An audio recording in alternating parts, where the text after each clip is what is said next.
Hi, everybody. This is Jim Cornette, pro wrestling legend, and you're listening to the Book in the Territory Unprofessional Wrestling Podcast. This is the artist formerly known as Daryl Van Horn, James Mitchell, the Sinister Minister, and I'm here to let you know I would rather slam my cock in a car door than to miss the dulcet tones of Hard Body Harper, my illegitimate son, on Booking the Territory podcast. Welcome back, everyone, to this week's Book in the Territory Smoky Mountain Rasslin podcast. This is Smoky Mountain Wrestling, episode 188 from September the 2nd, 1995. And again, this is Book in the Territory, the Unprofessional Wrestling podcast, where today I'm sitting here with Doc, Bobby Blaze. Doc, you first. How you doing this morning, man? Well, I'm in the mood, man. We've been sitting here before the show talking to Bobby about opioid crisis and stealing copper wiring and spotty internet. So I'm in the mood to go to the Smoky Mountains and hang out, pal. Oh, Jesus. I'm feeling good, man. It's we've gotten a lot of great feedback about having Bobby on the show. You always get great feedback about having me on the show. I think we're locked and loaded and good for another week of exciting Smoky Mountain Wrestling the way I like it. You're a legend in your own mind. Bobby, how are you doing? Hey, hold on, Melody. Get your damn feet off the couch and get your shoes on. Get the scooting, bitch. This heating bill and this internet bill are not paying for themselves. That's how I'm doing. I'm up here dealing with little rats up here sometimes, so she better get the scooting over here. But yeah, I'm doing good other than some internet problems, but I'm back on. I'm glad to be back on Booking the Territory, guys. I appreciate it very much. Hope you've heard some good things. Maybe the ratings went up or maybe they went down. I don't know. But either way, thanks for having me back on the show. No problem, Bobby. Anytime. It's the same 17 people that listen every week. Okay. Doc, can you make your lie a little bit more believable? I don't know. What? Well, there's a lot more patrons than that, so just if you do the math there's more than 17 people. I'm just saying. There's 423,374 listeners. There you go. That's much better. So, Doc, real quick, who scored the higher quality of rat? Would it be Bobby or Harper? I gotta think that the rat pool was bigger for Bobby. But here's the thing. I'm not going to put him on blast here. I'm going to let him tiptoe around this. But Bobby was, I believe, married during some of his time. I was in Smoky Mountain for a year before I was married. Okay, good to know. And I'll say this. We're in Johnson. I think that this week we're coming from Johnson City, Tennessee, if I'm not mistaken. And that's it's a great little big city, I'm telling you. And it had probably some of the best rats ever in Johnson City, Tennessee. And some good hotel rates too. And a good hotel won't tell. I mean, you just get off the interstate and there's a hotel not too far from the building. And it was a good town, man. I'm just going to say it. So you just exit and start banging. I got it. You exit and then you enter. Pretty much. Exit and then you enter. I got it.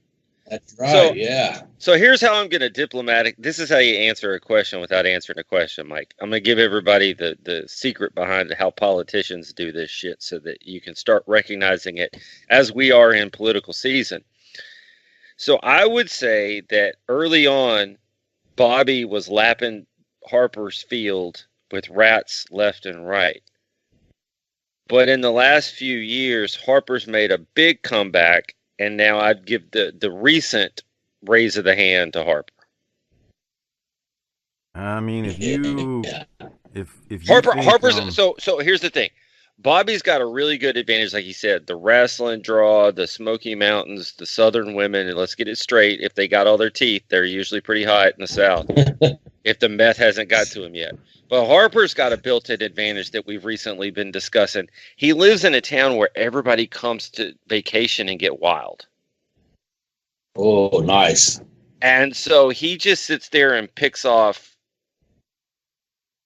drunk women's that just want to get loose. He's cherry picking them, okay. And have a story to tell. You know, you're on the phone right now with somebody who lived there for 29 years too and could ride their bike to the French Quarter. You do understand that, right? Yeah, but this isn't the. But you like to make fun of the quality that, you know, the Little Menace would assume the position with. That has everything to do with you and your twisty tie crisscross will make you jump look than anything else. You did that to yourself. Okay. All right. Enough of this. How about we get into the show, Doc? I love wrestling. That's why I'm here. Fire on the mountain, pal. All right. So once again, this is episode 188, September 2nd, 1995. Doc, we're getting to the end of this, man. It's we can see it's like when you're working on that college degree that took me 20 years to obtain. You can see the light at the end of the tunnel. So there's a light here, and it's coming. Before we get started, we got to do this respectfully, because it's not that we hate Smoky Mountain. It's just when you get towards the end of something that you've been working on for years, and the quality starts to dip at the end, it's kind of like, well, let's just hit the gas pedal. And you know, it's like when my kid has a plate of vegetables he didn't want to eat. Well, it ain't gonna go away just staring at it. Let's get started. Very, very true. So, once again, shout out to Disrespectfully Classy, Marky Blassie, Kyle Riley, Mike Childress, Joe Ice. Thank you for your patronage each and every month. We are, again, this is episode 188, September 2nd, 1995. And Chip Kessler says, we are here at Fire on the Mountain 1995 from Johnson City, Tennessee. As you heard, Bobby kind of broke it down for us just a second ago, talking about the quality of the fine Phillies there in Johnson City, Tennessee. Les Thatcher and Chip Kessler, they welcome us back, and then they throw us to the first match, like immediately. No real opening, I guess you'd call it. We got Bob Armstrong versus Jim Cornette in a first blood match. I tell you what, I was going to go into my summary of it, but I'll throw it to you, Doc, first. You tell us what you thought, and then I'll tell everybody kind of what everything goes down and get Bobby's thoughts as well. Doc, you first. What you got? I thought if it's first blood, Corny's fat ass should just sit on Bob and then cut him. Why not? But on a serious note, Corny would be the first to say he's not really into sports. The normal sports that we all three probably like. But we're watching him here on the video. Has there ever been anybody who bumps better? That was never trained? That you just couldn't do anything else sports related, probably. Like, I wouldn't trust him to shoot a free throw, hit a 60-mile-an-hour pitch, throw a football spiral, anything else. Yet he bumps around the ring, takes fantastic bumps. He's getting ready to come off the middle rope here. Oh, he kind of helped himself by leaning back a little bit there, it looked like. But still, he landed ample butt first. We've talked about this before, but he takes some of the best bumps for a guy that you would think in all walks of life has two left feet. I'm going to tell you something, and nobody's going to agree with me. Corny walks with his feet, the way his feet are. He walks like Harper, or Harper walks like him. And they're both uncoordinated. That's the funniest thing about that. Harper is very uncoordinated. And Corny's kind of uncoordinated too, but you're right. The way he bumps and the way he flails, it's comical to me. It got me thinking: has anybody in the history of wrestling got more awesome looking bumps out of less to work with than Corny? So there's that, and this goes back to the old. We're back to Bob and Corny. So I've said I'm not as tired of this as you and Harper have been, but I didn't love it, but I didn't hate it either. Bobby, what were your thoughts on this? I was actually going to comment on Cornette's bumps. Cornette's got a pretty damn good punch too, by the way. He does. He does. He throws a really nice one. He has a really good, and then. But, of course, Bullet doesn't sell it that much in this match, and that's pretty cool, too. But, yeah, Corny's bumps are pretty damn good. I'll give you credit. I've noticed that, too. It's been years since I've seen him taking bumps in the ring like we are where we're at right now, because he's been on these last couple episodes. So it's pretty damn impressive. The match itself, it was okay, but it was what it was, because I was like, the Punisher's timing looked like it was off, coming right in front of the referee, and I realized, it's first blood, so it kind of changed that. I was like, he's like fronting himself right in front of Mark Curtis there, but then after a couple of times when he snuck over there, and he didn't have to really sneak, he just could do it right in front of him. It's like, okay, I get it. But yeah, it was, I kind of knew once they went into the ring, what was going to happen, and I was like, okay, this is where this is going. So yeah, I liked the match overall. What they showed of it is what needed to be showed for TV. They didn't drag it out, but they didn't, just enough to where, it shows Corny getting them punches in. Bullet kind of no-showing them. Bullet giving the big punches for Corny to take the bumps, and then, of course, eventually both of them roll out of the ring. So, yeah, it's do you want me to give anything away from there? No, it's key to point out. You're right, Bobby. We don't really see the whole match. I mean, we basically see from the part that Corny misses a leg drop onto Bullet Bob, and then Cornette rolls out of the ring, and Cornette is hiding under the ring, and then Bob Armstrong also goes under the ring to find Corny, and then Cornette eventually rolls out from under the ring and back into the ring, and then Punisher is there too, but he has something in his back pocket, he being Punisher, as he comes from out under the ring, and then once Armstrong finally rolls out from under the ring, he's busted wide open pretty bad. Right. Because it's first blood. Cornette wins. Now Armstrong attacks them both after, and kind of, gets his stuff in after. So we all know basically Bob got cheated here, but it is what it is. So I thought it was fine for what it was. I did think, as I watched this, though, good Lord, Harper would be so mad right now, because he by the time he left this show and couldn't do it anymore because of the shoot job, he was so tired of Bob and Corny, it wasn't funny. So but no, good stuff. So now let's go to Bob Armstrong after the first blood match. He's got a promo he's going to cut regarding what went down and what may be in the future. I want you to take a good look, Cornette, at what your Punisher did, because you don't pack the gear to do this.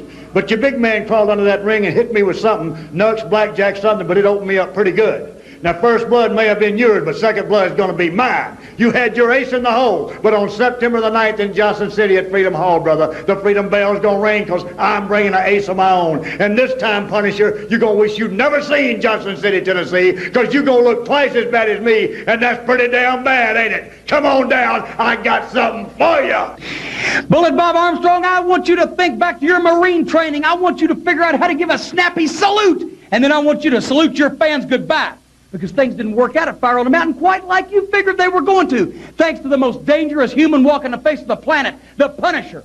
At September 9th, at Freedom Hall in Johnson City, Bullet Bob Armstrong, first blood, you and the big man. The only way to win the match is to bust your opponent open and make him bleed, and that's his specialty. When I snap my fingers, he's here to do my bidding. He's at my beck and call to do just what his name implies to any enemy that I dictate, and that's to punish him. And believe me, Bob Armstrong, fear, intimidation, treachery, those may not be familiar emotions for you, but you're going to learn them firsthand September 9th at Freedom Hall in Johnson City, because he, the Punisher, is going to punish you agonizingly, cruelly, without mercy, until you bleed, Bob Armstrong. With every drop of Armstrong blood that I see, I'm going to laugh 1,000 times for all the things you've done to me in the past. Finally got the man that can take the bullet out. Well, fans, with... All right, Doc, your thoughts on Corny right there, Bob Armstrong, leading up to now what will be September 9th, another match. Man, Bob was bloody, huh? What a visual that was. He got, I guess, underneath the ring. But man, it's in his eye. It's all dark. That looks like he got savaged under the ring, which makes it even more real. And he's hot about it too. And then Corny's like, for every drop of blood you spill, I'm going to laugh 1,000 times, which, that's kind of heavy math for the people in the area, but it's a good way to bring the point home. Just can't stop yourself, huh? Got to keep I'm people down. just really telling the truth. That's all. Yeah, but when I tell the truth, you get mad at me. So. When does that happen? Every week. Yeah. I've never told one lie on this show when you've told thousands. Thousands, okay. Yeah, I mean, your nose is so long, you don't even need a dick to screw abroad. Damn. What? Pinocchio. All right. Yeah. I thought Bull's eye looked really good because it was really dark. It looked like some blood had pooled there when it first started, and he was fired up with it. You know, I mean, he was legitimately fired up, and so with that, with his facial, and with the almost the old time Southern gospel preacher type mentality. But he's going to whip someone's ass, you know. And he's got to, you know, he's going to have someone with them or a surprise for them, you know, soon. It looks like a shoot, you know. That's the way it's supposed to be. And then, of course, Cornette comes back with all his fancy words and probably did speak over one else's head. I can see why everyone hates the guy, you know, on Johnson City because, you know, he's out there once again screwed Bullet Armstrong, one of the, you know, biggest baby faces ever.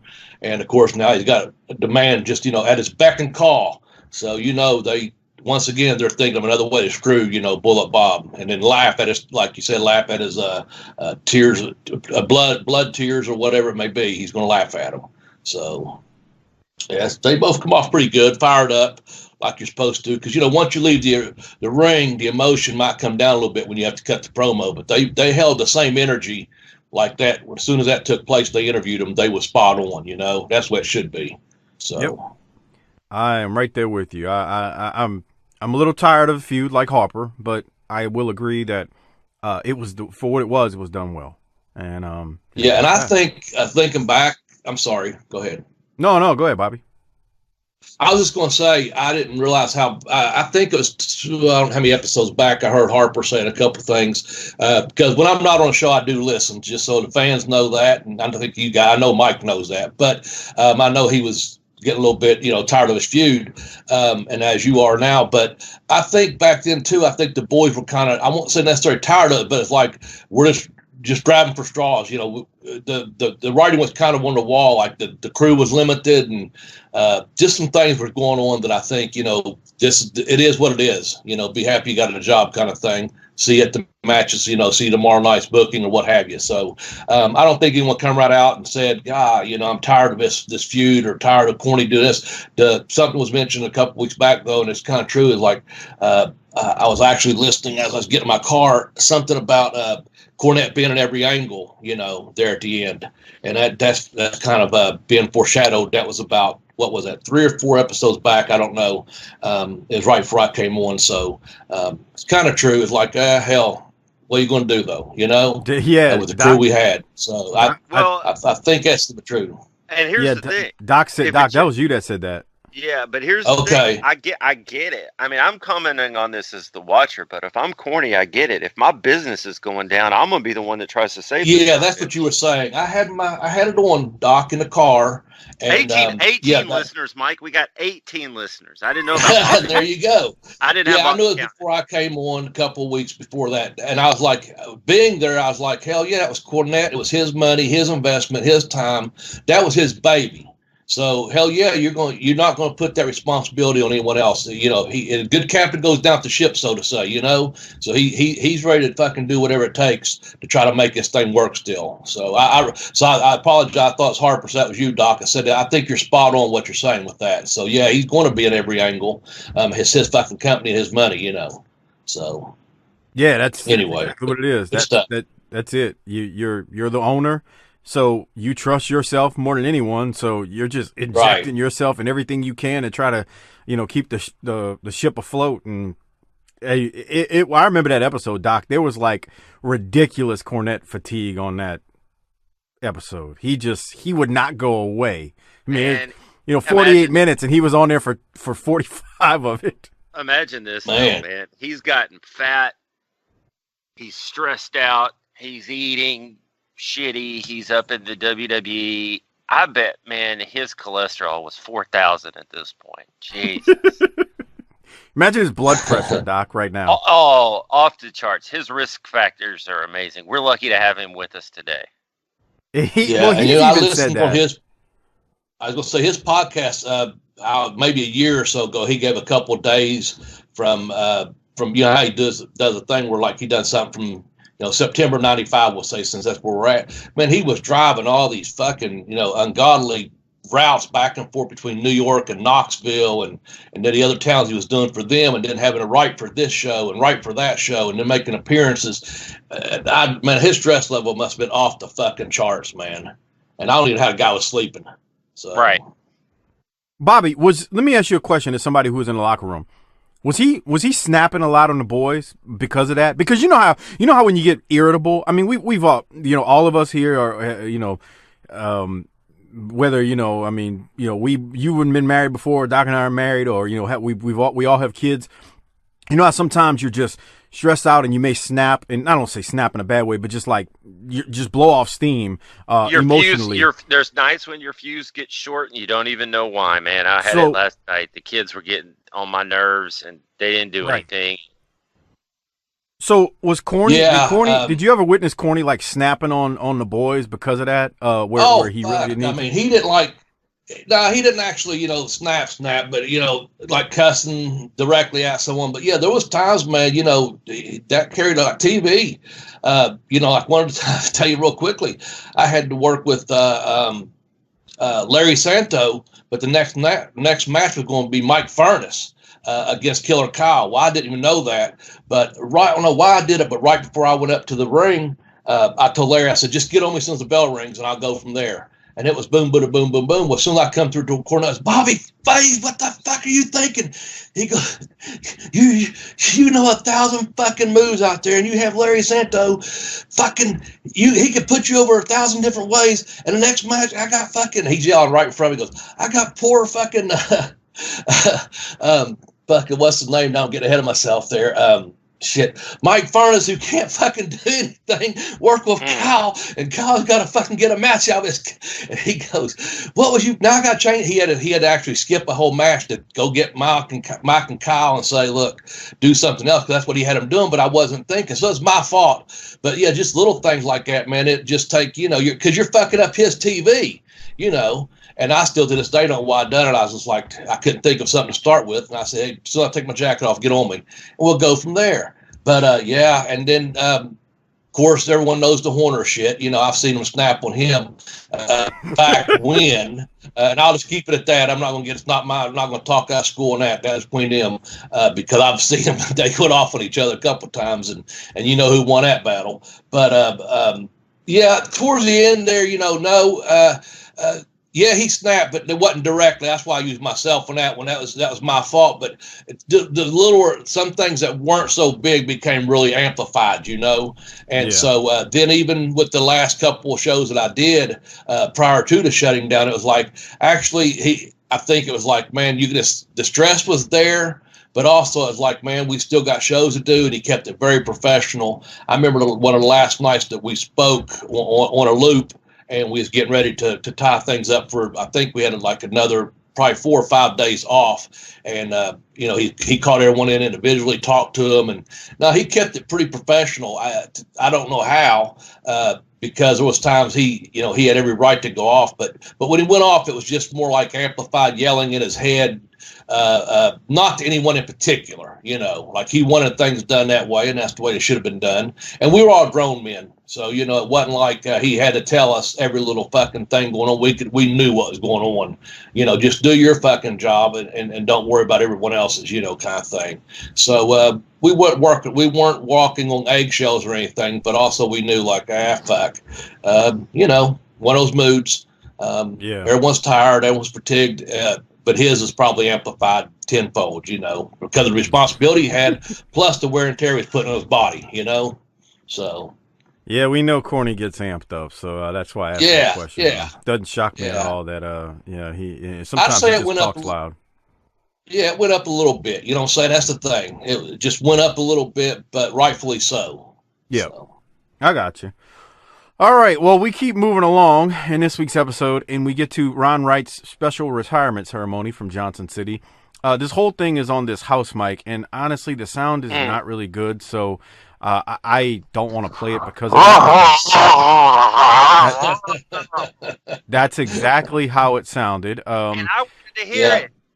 I wanted to hear it too, and I mean, you can kind of try to make it out, but it's not not very good. We know how those house mics are. I mean, I've seen it a million times.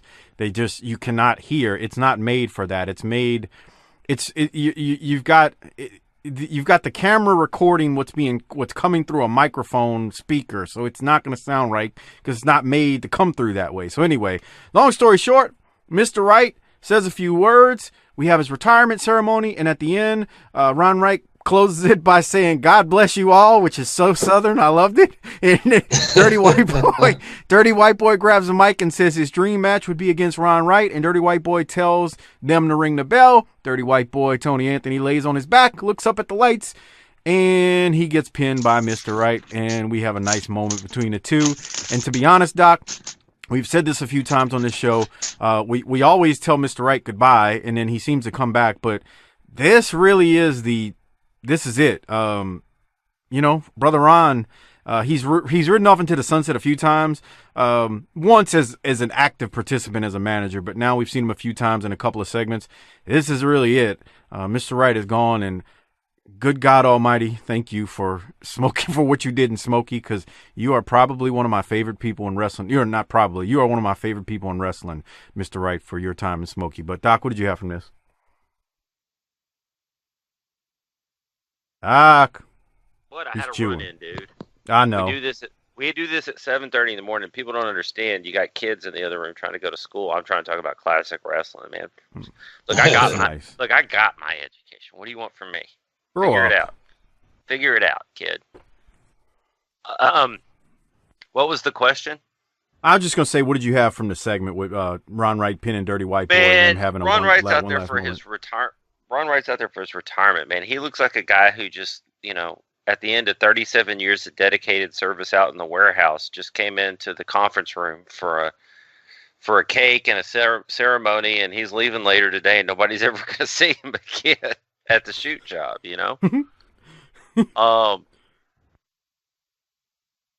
Having the old ladies out there was interesting. I had some jokes that I think I'll pass on. Dirty White Boy certainly respectful, laying down for the 1, 2, 3. And I just wondered what they proclaimed it Ron Wright Day. That sounds like a beautiful thing. I just wonder if everybody walks around town with a chisel popping each other upside the head. I mean, I need to celebrate that. Yeah, they should have gave him walking around town swinging a chain above your head or something. I don't know. Give him a chisel to the city instead of a key to the city. Yeah, I had a proclamation out there. That was pretty nice. That was pretty good. And for him, it's a little bit of a wink, but for a guy like him who had created such mayhem and such just heat, to leave just standing there like a respectful old man, thanking everybody and God blessing them. It's just, that has to be the end. I mean, the first year and a half of Smoky Mountain Wrestling, this dude is the MVP. Year and a half? I don't know. Year? Okay. Okay, well, year. I'll go with that. The poppable moments, the moments where we were like, Jesus Christ, this guy's spitting fire. We're talking about episode 3. Dude, he I think you said it on episode 2. You were like, man, when I saw that old man, I knew I was hooked. He's like, oh, the fish hook's been set. Because he's in that goddamn wheelchair. He's like an invalid. He needs his hip and eye cataract replacement and yada, yada, yada. And me and you were both like, holy shit, this old man's got something. And we didn't even know who he was at that time. I mean, we knew because we heard Cornette talk about him, but we hadn't seen him yet.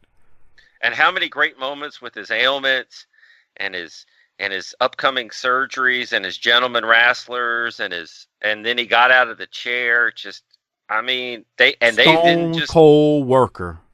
Yeah.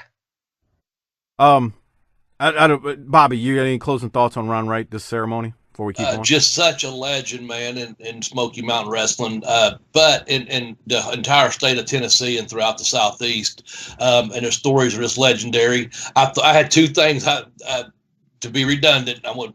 Because I wrote them down. I thought it was pretty classy that Tony laid down for him. That's pretty good. Looking at the lights, 1, 2, 3. That's pretty good. Because that made Ron that had to make him feel good. Thinking work, I always say, think, shoot didn't work. And so, for him to do that, I thought it was a really classy moment for Tony to do that for me, because it had to make Ron feel really good just to do that one more time in the ring. And then the other thing I caught, and I do it all the time without even thinking, and it's just one of those things, like it's kind of a Southern thing, and Ron Wright, biggest heel ever in the territory and throughout the state, like I said, whatever. And he gets there and goes, "God bless y'all." And I caught that too, and I popped, and I was like, that is so, it's just something that comes out sometimes. So let me help everybody here. If you're not for our thousands and thousands and thousands of listeners across the globe, if you're from the Southern United States and you are interacting with someone from the South, and they say "bless your heart," I was getting ready to say that. They're not telling you something good. That's like them looking down on you going, "Oh," that's like them patting you on the head, like, "Oh, bless your heart." Dude, that is, hold on. I pissed them off so much. I've pissed people off. They'll be telling me something, and this is when I go, "Well, bless your heart." And they look at me, and I'm like, "You stupid fucker." Dude, let me translate it. Let me translate it for the international audience.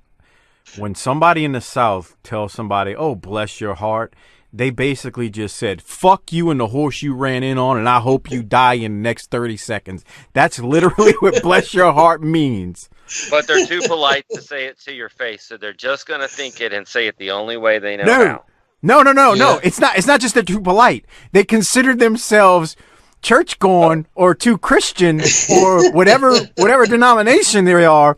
So they consider themselves too holy to say "fuck you" and the horse you rode in on and hope you die in the next 30 seconds. So they say "bless your heart" because that's the clean version, because they want their mind to be clean. Now, I'm having fun here, but I know some godly people who say "bless your heart" because they don't curse.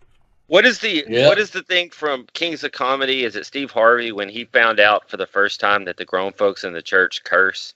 But that's a thing, man. When you find out that the grown folks down at the church have a foul mouth, man, it's a weird thing. Yeah, it is. The South is, man, I'm from the South too. I don't sound like it like Bobby does, but and Mike and Harper. But damn, Doc, bless your heart.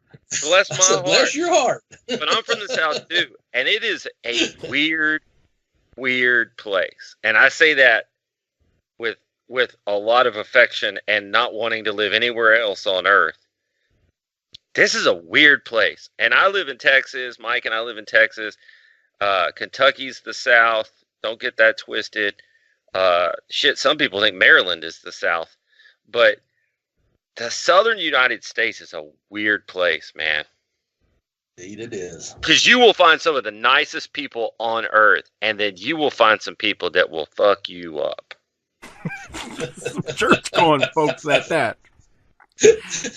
And they go to church the next day and not think about what they just did to you. Yeah. There you go. See, it's like the thing Buddy Landell says when Buddy says "be blessed and be a blessing."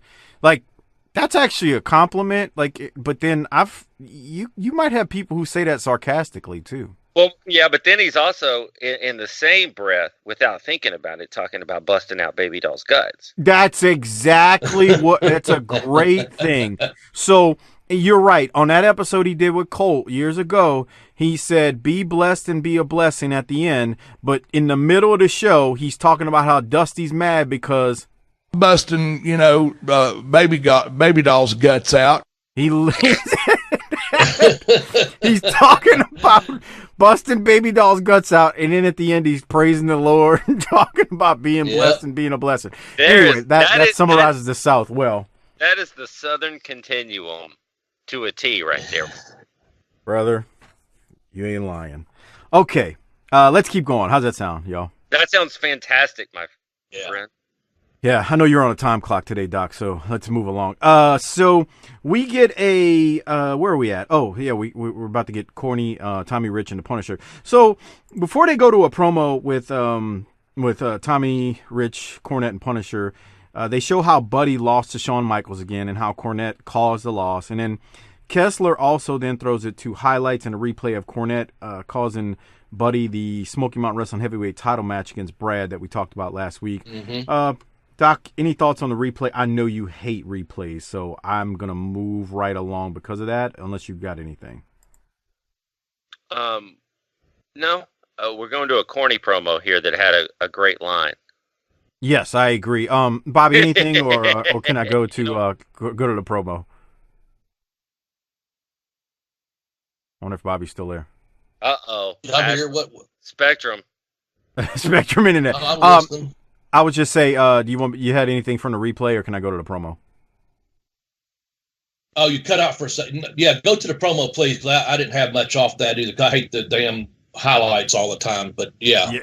Okay, so Bobby's on the same page as you, Doc. So I won't even ask any more about comments on highlights. We'll just go to the promo now from Tommy Rich, Corny, and Punisher with Chip Kessler. Here it is. You have anything else you want to show, huh? Well, we have a lot of tapes showing General Cornette that really Buddy Landell isn't the culprit in all this. It's you. Where do you get off busting him down to Buck Private? Let me tell you something. I did bust Buddy Landell to Buck Private, and no, it's not my fault. I'm a general. He's made me look bad. It's Buddy Landell's excuses. That's exactly what it is. He's been making excuses his whole life out of his own feeble lips. You heard him come out here and say he used to, a little bit. It's what happens when you drag somebody out of the gutter. You try to do him a favor. Now, personally, if I told you all the things I went through with him, dragging him up out of the gutter, getting him off all that stuff. Does he even know that you have been busting him down to Buck Private? Does he know about that? Well, he might or might not. He'll find out about it. Hey, I don't care what he thinks when he does find out about it. The point is, Tommy Rich is my new top lieutenant. Buddy Landell's on probation. He's a Buck Private right now. He better quit, you know what I mean? And Tommy Rich is a man whose example he could follow because Tommy Wildfire Rich is a former NWA world champion. He's never taken a drop of alcohol, has never touched this man's lips, so he assures me. And I'll guarantee you this. Jesus Brad Armstrong, Christ. that Smoky Mountain title's coming back to the militia and anybody else that stands in our way because now I have a man spearheading the forces that I can be proud of. And you know what it amounts to? The general, I've been watching a lot of this tape. Buddy Landell, he lost on his own. I don't know if it's you, Smoky Mountain, or the camera guys that put that stinking film together, but that was all a lie. And General, I promise you, Brad Armstrong, you got something we want. The general cuts me loose on you, or anybody else that gets in our way. Y'all are going down with the militia, brother. Fans, I think we've heard enough of this, and we're going to be back with more right after this. Chips. All right, enough. Doc. Doc, you said you had something from this. What do you have? Well, I think we've proven you to be a liar. Corny, your big story centered on all these pitchers of beer that Tommy Rich drank, but we just got told by Jim Cornette that Tommy Rich has never had alcohol before. Yeah, I'm not letting you work me up into a lather this morning. Sorry. Oh man, there's I've always drank so much beer for Tommy Rich. Come on. So there's not a when Corny talks about Buddy, there's that shred of truth in it that makes it so good and so believable, even if it's wink wink over the top. Mm-hmm. Because Buddy's admitted to it in the last 6 weeks. So I like that. Bobby, what do you have from it? I just popped big time when he said alcohol's never touched his lips. And so he tells me, what? I was like, oh, come on, man. But no, I liked how he played off the Buddy thing because, like you said, Buddy's already told him. He said this, he was man enough to come out to his demons and say, this is, something that cost me, and we all know about that and it's going to come up again. But yeah, and then it was just that, whole Tommy never drank and this and that. The one thing that was good was, he brings up, and you have to, because it comes up again too with the feud with Brad, is he's a world champion. He was a world champion, so I like that part, because that's there's a reason that Tommy Rich is there, at that point, and he's, but yeah, to never have a drink, that just popped me big time. And I thought Tommy's promo was okay, that's typical Tommy Rich, just come out and, do his deal. So It's like a drug addict to tell you he's never been on drugs before, but I'll just leave it at that as we keep this show moving. I'm not going to say any other comments. Yeah. Best not to bring up those darkness and demons. That shit happens. So anyway, I did have one other thing. I pop when they talk about knocking Buddy down to a buck private in the Army, in the militia. I don't know why just being called a buck private does that, but anyway, we'll keep going. That are you 11? It just popped me so much because Corny's being so serious with he's a buck private, and then Chip Kessler's like, does he know he's a buck private? Well, kinda, I guess, maybe, sorta. So that just popped me. So it was good. That was a good promo. I'll give all of them credit there. Good stuff. Okay, so. After that, we get a replay of the Thugs versus the Heavenly Bodies from the Super Bowl of Wrestling when the Heavenly Bodies won. So many great moments from there. If you were watching on the Patreon video just now where, Dr. Tom gets pile driven through the table, literally goes like through it. A hole is in the table. And then Corny, Ether and Dirty White Boy. Just some really, really good stuff there. Look, it's worth rewatching. So we're not going to talk about it because we already talked about it ad nauseum, but very, very much worth rewatching if you're for some reason listening to this and haven't seen it. We then go to the Heavenly Bodies versus PG-13 from the USWA with Lance Russell on the call. And Doc, I guess I'll throw it to you. Your thoughts on this thing I think the Heavenly Bodies end up winning the titles. Yeah, we got more Lance Russell here, which he always adds an air of legitimacy to the proceedings. Good match. I thought these guys were getting after it in the ring for the little bit that we saw, and I liked it. I would ask that you go to 28-25 for the finish. 28-25. Well, we're almost there, so hold on. Let's go 28-20. Here it is. Well, if Del Rey's going to do the rocket launcher, I feel like we need to enlist the Army to give it a name.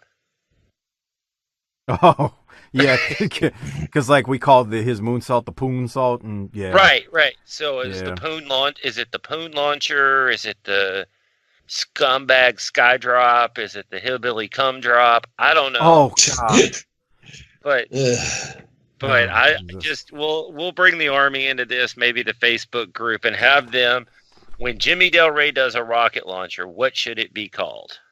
I agree. We'll see what they say on Twitter. Journey Cornette will probably come up with something pretty good on Twitter, and he might even put it in a damn poem. That would be great. That would be great. You're not lying. Okay. Hey, speaking of Tommy Rich, I forgot about this. Did y'all see he got him some teeth? He was missing some teeth a while back. I'm not joking on this. I saw a picture of him last night with Tommy Dreamer on Twitter, and he had some teeth. He looked good. He looked good, actually. I'm not. This is no bullshit. There's no joke. He's had them for a while. I'm pretty sure. Okay. Well, I hadn't seen him in a while. About a year or so at least. Okay, but he looked good. I mean, I'll be seeing him in a couple of weeks. I'll be sure to mention that to him, Doc. No. Well, somebody's got to stick up for him on this show, and I do respect the strap that he held for 3 or 4 days. And hey, somebody say something about a bag of cocaine. Come on. It was a picture of him and Dreamer and somebody else and Rhino. Look, Doc, I appreciate you, Doc. I appreciate you giving me a little shout out. Because that other idiot you did that show with them cornrows in his head and shit. I mean, I ain't know what the kid was. He come up and say, hey, man, my name's Mike. Hey, I don't give a fuck what your name is. I was just playing with him. I couldn't tell. He had them twisted things in his head like them thugs and gangsters do and stuff. He looked like a toy gangster or whatever, but I don't know. Somebody say something about a bag of cocaine and a bottle of Jack, Doc. I don't know, but I think it'd be funny that if we were sitting out on a back porch somewhere and it was the three of us and Tommy Rich. And Bobby. Usually. Oh, you said three of us. Never mind. Go ahead. Yeah, the three of us and Tommy. Usually in the wrestling business, I'd be the odd man out. But in this scenario, you'd be the odd man out. And I could fit in real good just hanging out, drinking some beer, talking about some Leonard Skinner, and I'd fit in. And you would be the outlier here. I like that. Okay. We ought to get Luke to book Tommy Rich at Wildcat. You can go blow yourself. Bobby, any thoughts on the Heavenly Bodies winning the USWA titles? Yeah, my thoughts were this. You all kind of, again, being redundant, apologize in advance, but it's good to hear Lance Russell's voice. I really appreciated that, just the memories there from way back when, I thought the match, I thought it was a very good looking match. I liked all the false finishes and the saves. I thought that was really good, man. And then, of course, the racket to the back for the finish. And, now they're the USWA champions too. So, yeah, I 4 stars on that, man. A pretty damn good match. I enjoyed it for what we got to see of it, Yeah, I did too. I really, really enjoyed the finish on it and things. It just was, it was really good, man. These guys got out there, they worked hard. I just thought it was good, and the Heavenly Bodies are now the USWA champions too. So stay tuned. See where things go. Okay, so then right after that, we go to the Thugs versus the Heavenly Bodies. Let me see if I can fast forward to it here it is, on the Patreon video. tinyurl.com/PatreonBTT. If you're not a patron, become one. Get access to 200 plus, actually more than that now, Patreon exclusive episodes, including the video review versions of these that we do. Look at Jimmy Del Rey take that beautiful backdrop, Bobby. Oh my God. From Tony Anthony. He got some height on that thing. All right. So the Thugs attack the Heavenly Bodies with some huge pieces of wood, and then just begin beating down the Heavenly Bodies. Del Rey is immediately busted open. Just busted open. The one thing I didn't understand about this match, and maybe it's because I missed the stipulation, so y'all can help me.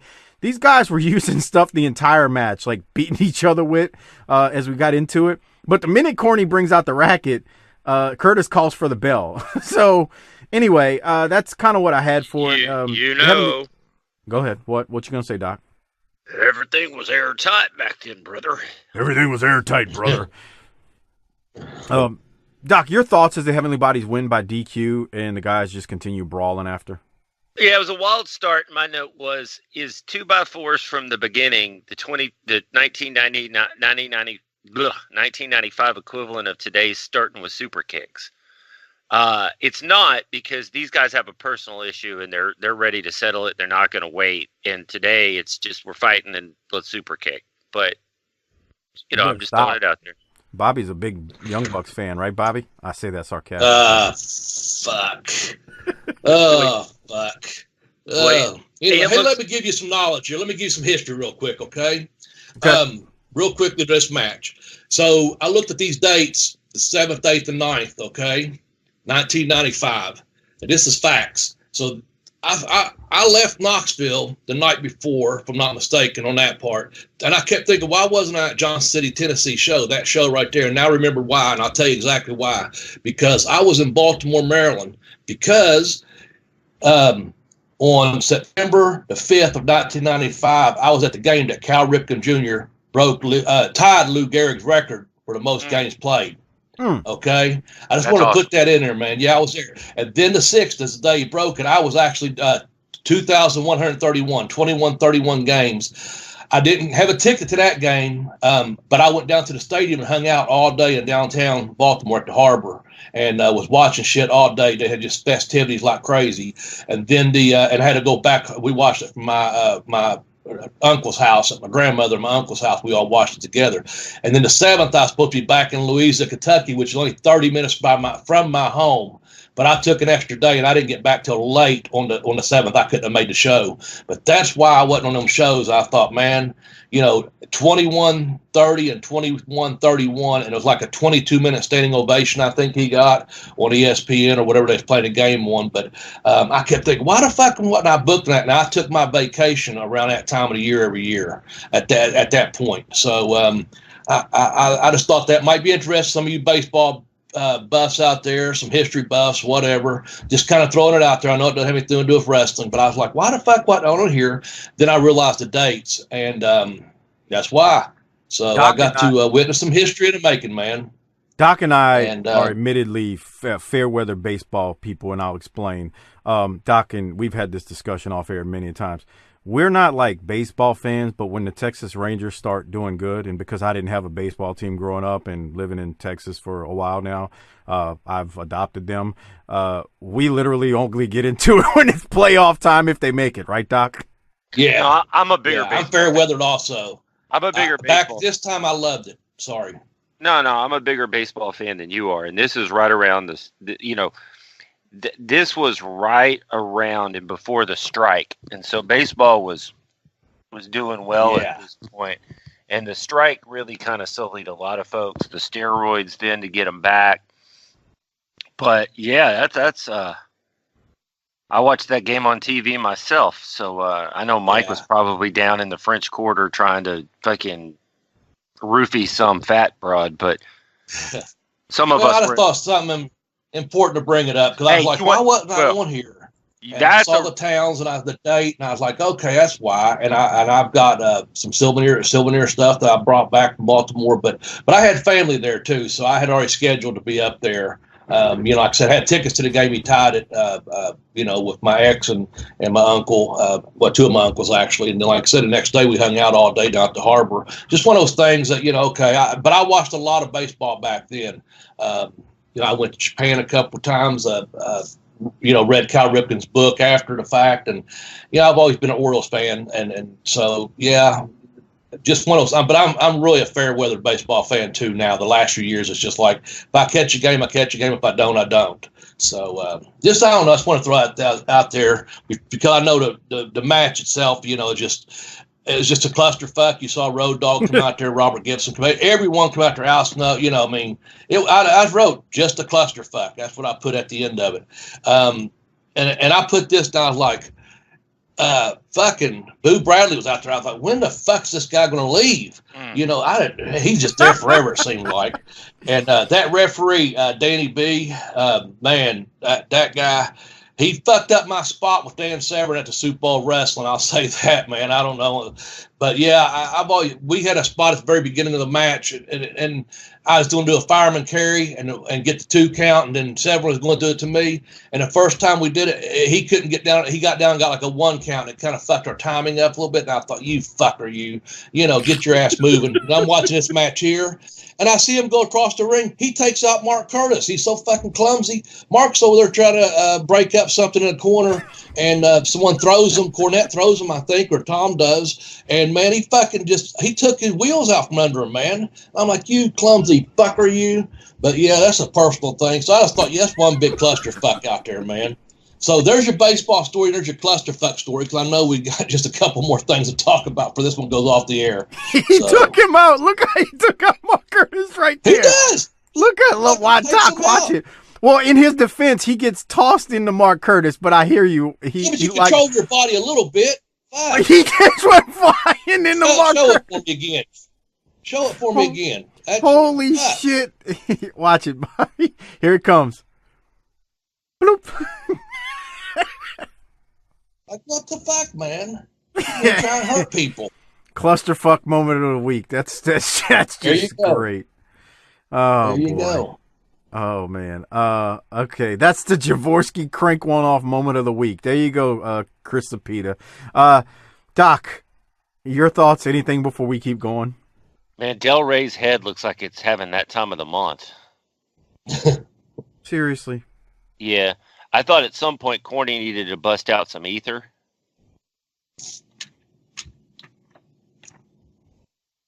My other thought here was every time I see the heavenly bodies, they're working their ass off. Yeah. They got after it, man.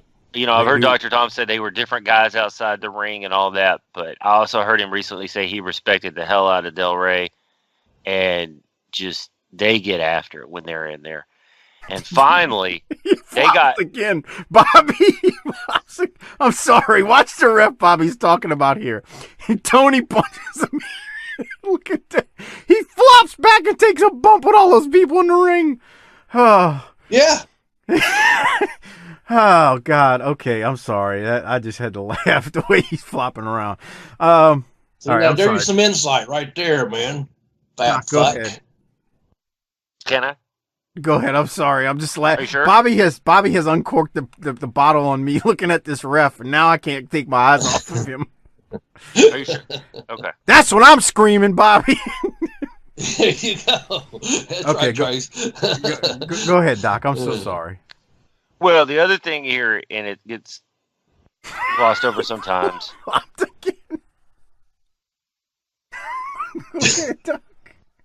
Dude won't stay off his back. He's flopping everywhere, man. He's crawling on his hands and knees like he's been shot with a fucking 12 gauge right now. All right. Go ahead, Doc. I can't stop laughing, man. I think I'm done. I'm sorry, dude. I cannot stop laughing at this dude. And I blame Bobby Blaze. Holy shit. That damn Bobby's fault, you know. I don't care. I'll take the heat for Watch that. him. Look, yeah, he's right here. Like, what the fuck? He's breaking these guys up. Mark Curtis can at least stand up. Watch him fly back right here. Tommy Rich even looks at him like, you fat fuck. Okay. Exactly.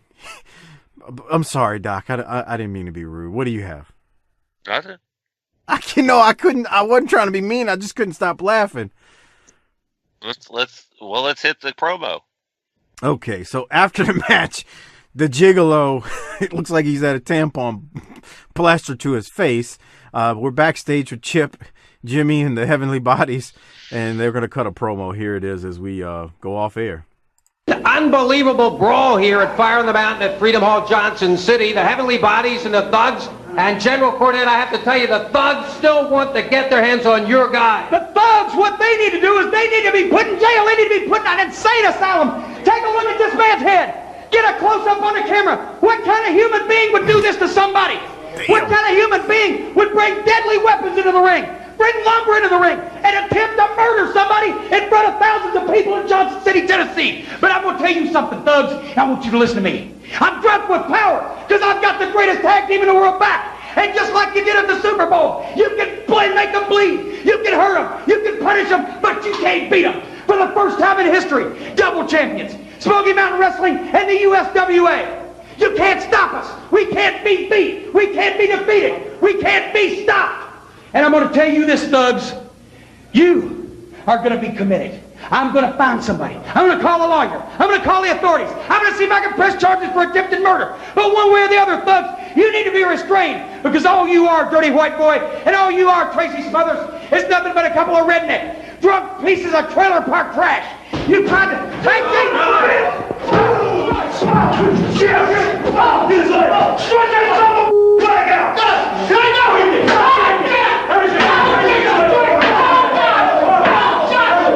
Look at Robert Gibson.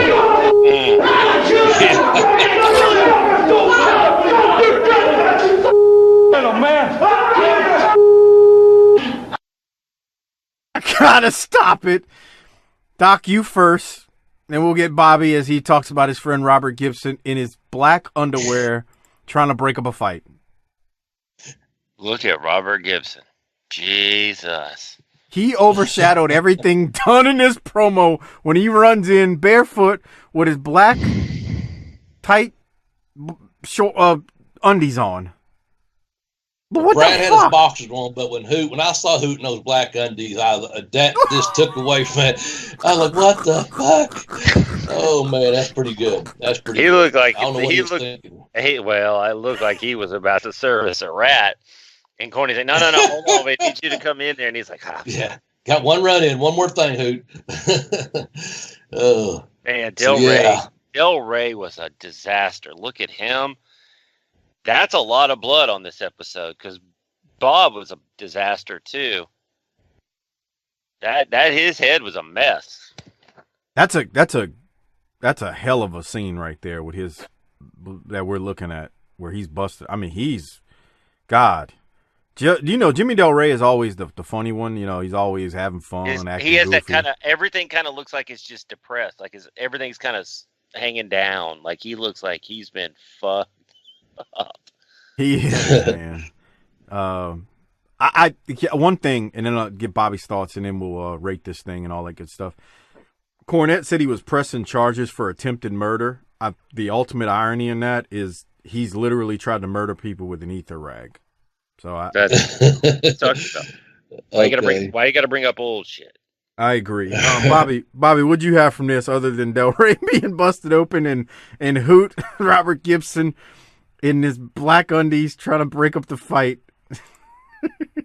No, that was really about the couple things that stood out for me is because, it's going off the air with Tom selling the leg. But yeah, Del Rey, I'll say this, the two workhorses of this episode from the matches from the USWA into this match here, Tom and Del Rey, they got after it, man. And Jimmy, yeah, he, different person outside the ring, always having a good time, what have you. But man, in that ring, he just was busting his ass. It's like he had something to prove, you know what I'm saying? And so when he got juice, he really got juice. I mean, he's got the Crimson Mask one right there. That picture we're looking at. So no, it's just, again, one of those things that it went off the air at the right time, like, okay, here we go.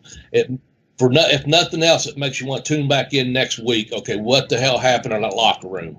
Yeah. So again, whether you say, well, what the hell is Robert Gibson thinking in his underwear? But no, it's really the bigger picture is, you're left with Jimmy Del Rey bust open, bleeding, and then Tom laying on the floor, selling a fucking leg. Like, okay, now the shit's on, So it drew us back for one more week. I'll say that, after this being a lot of highlight show, because that's all I really had was this lot of highlight show. That's going to reflect my grade probably. So, and if you think this week had a lot of highlights, wait till next week. We're going to breeze through that puppy because of all the highlights. And on that note, we need to do the disability checks and the Government Cheese Award. Before we do so, I want to remind everyone, please use the Amazon referral link. It's tinyurl.com/BTTAmazon. Great way to support this show. The show gets a little kickback in return from Amazon when you use that link. Go buy Bobby Blaze's books. My favorite is Pin Me, Pay Me, a great book. Bobby tells a lot of Smoky Mountain Wrestling stories in there, plus a ton of other stories. So make sure you pick up his book. Again, it's tinyurl.com/BTTAmazon. Bobby, I'll let you plug a few more things once we get to the very end of the episode, too. But yeah, you can buy anything and everything on Amazon. So give that link to the wives, girlfriends, broads in your life, women, whoever you love, don't love. If you got a man, give it to him, too. What? We don't care. tinyurl.com/BTTAmazon. Do your thing. Whatever makes you happy, whatever floats your boat.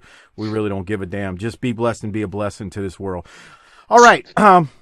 We need to do disability checks. Doc, you go first with your disability checks. And I feel go ahead. No, you feel like what? Let's see. Well, we're about to we're entering the stage where we're literally about to fall off the cliff. So I'm anxious to see what you're going to give this thing. About to fall off the cliff is the key word, because in my opinion, we haven't fallen off the cliff. There was some good stuff in here, a lot of action, a lot of blood. I'm going to say 8.1. All right. Bobby, what you going to give it? I had an 8. See? Okay. Bobby gives it an 8. I like Smoky Mountain just 1.1 better than Bobby does, but we're all right in there. See? I will give it a B. A B. Well, why can't you just follow the rules? And that's the thing about you. You just can't follow the rules. Well, I had this way. Here's what I did. I wrote down a B and I wrote down an 8. So I didn't know who's going to go first. You were, who Doc's going to say that one way, the other way. It's above average. I'll say that. That's a highlight show, and that's why I said it's a B or an 8 out of 10. That would be about equivalent to each other. Sure. No, it's okay. Mike's so. kind. Oh God! You put that picture back up there again of Newton's underwear. There's your screen. There's your screenshot for the episode upload this this week. Yeah, dude, I'm about to. People are gonna think this is a gay porn. I normally wait to post like video clips of the shows on Twitter. I'm gonna post this one today. I can't wait, and I'm gonna say watch till the very end. No, I would prefer that you don't use that. We're gonna get flagged, dude. That looks like some kind of triple team gay rape scene about to happen. Come on, grow up. I don't know, it does kind of look like something out of a prison scene. You know what? In the shower, this is drop the soap. The Aryans are making a move on the new guy in the shower. I'm telling you. This is the Steven Javorsky, Jose Corona, Josh Dunn, William Bozard crank off moment of the week. Robert Gibson in black undies breaking up a fight between the heavenly bodies and the thugs. And on that note, we need to do the Government Cheese Award. Remember, I mentioned it earlier, become a patron if you're not one at tinyurl.com/PatreonBTT. tinyurl.com/PatreonBTT. We put a lot of work into this show. Whenever you become a patron, it helps that out. Again, it's tinyurl.com/PatreonBTT. Doc, who's your government cheese going to? Man, I really wanted to give it to some version of the Heavenly Bodies because of, as Bobby said, their work, their contribution to the show. But I think we have to think about the whole body of work from episode 3. Give me Ron Wright, retirement ceremony, riding off into the sunset, Brother Ron, the wrestling legend, gentleman wrestler, Ron Wright. All right. I think that's a good one. Bobby, who are you going to give yours to? Can I just give it to the Heavenly Body for the way they busted her ass? They went balls to the wall on all those matches, man. And then you're a former Smoky Mountain heavyweight champion. You can do whatever the fuck you want to do. Well, then I'm giving it to the fucking Heavenly Bodies then. Okay, they worked their asses off, man. Mike needs to follow the rules, but you do what you want here. This is. Oh, actually, Bobby, I'm the one who said years ago on this show, there's nothing wrong with giving it to a tag team or an actual segment on a show. So, like, if you thought a segment went so well, you could actually give it to that segment. So you don't listen to this one over here because he likes to, bend things to his line of thinking. He's very hypocritical. So there's nothing wrong with giving it to the Heavenly Bodies. So I'm going to give it to the Heavenly Bodies too. Thank you very much.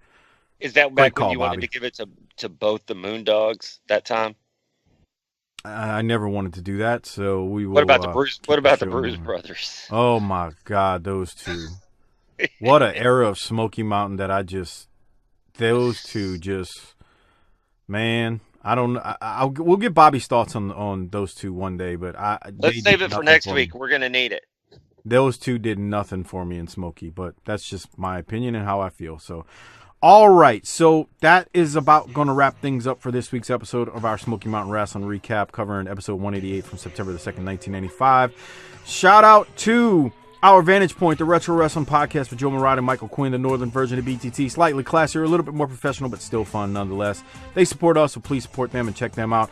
Also, check out Mike Prue and JV's show, The Bottom Line Cast. They are our ECW reviewers on our Patreon feed, so check their show out as well as they cover the career of Stone Cold Steve Austin. That is all I have. Hopefully I'm not missing anything. Bobby, if you don't... Oh, Bobby, I'm sorry. Plug your Twitter and whatever plugs you got, and then hit the go home cue and book it, bitch, for us. All right. Well, hey, the only social media I have currently right now is Twitter, and I'm at BobbyBlaze744. Appreciate being on the show. It's good to have all the fans that listen to the show. It's a great show. I'm a fan and a friend of the show, as you all know.